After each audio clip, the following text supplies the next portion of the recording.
This is being called a once-in-a-generation storm.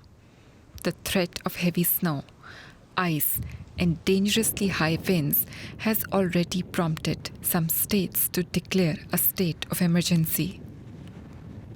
This is really a very serious weather alert here. And it goes from Oklahoma all the way to Wyoming and Wyoming to Maine. And it's a real consequence. So I encourage everyone, please heed the local warning. The severe weather has disrupted holiday plans for millions of Americans. Frustration looms as thousands of flights have been cancelled. Every year we try to spend Christmas or Thanksgiving or something like that together, just to keep the family connected. So it's really important. And many of those staying home are bracing for record-breaking cold temperatures. If you're not bundled up, if you don't have gloves, a hat, a nice pair of boots, probably some unders, some long johns or whatnot, you will be cold. The storm is sweeping through the central United States and heading east. Forecasters warn millions more will face harsh weather in the coming days. Matthew Capucci is a meteorologist based in Washington, D.C. Matthew, just how bad is this storm?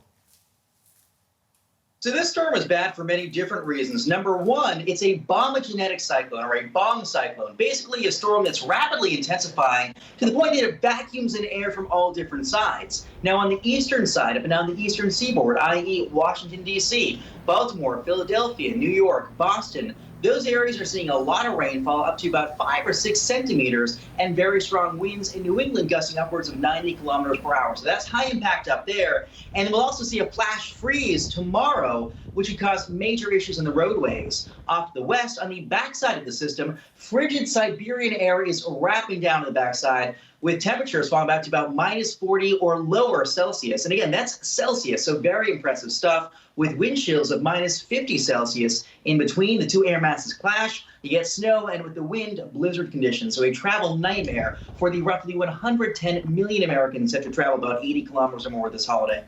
How dangerous is it when temperatures drop that low?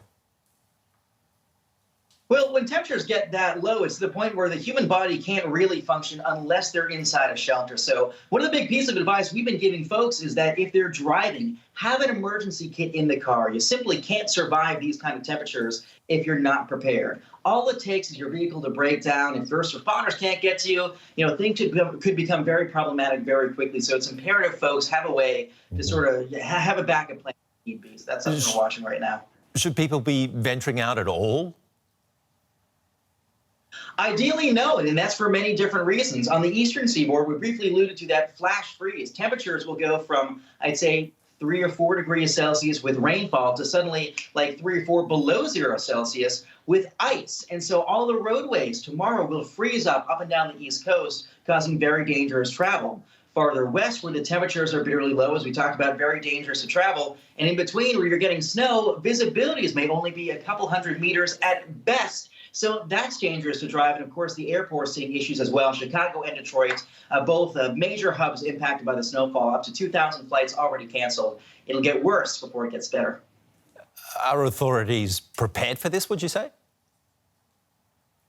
I do believe they are. So we saw this coming at least, I'd say, 6 or 7 days in advance. We knew the overall pattern was favorable for a storm. I think one of the things that we're wondering about authority-wise is whether Texas can handle the cold temperatures. Back last year in February, they saw dozens of fatalities in the entire state. Virtually about 4 million customers lost electricity because the power grid couldn't handle the cold.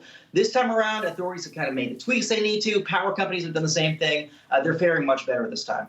Matthew Capucci, thank you very much. A pleasure.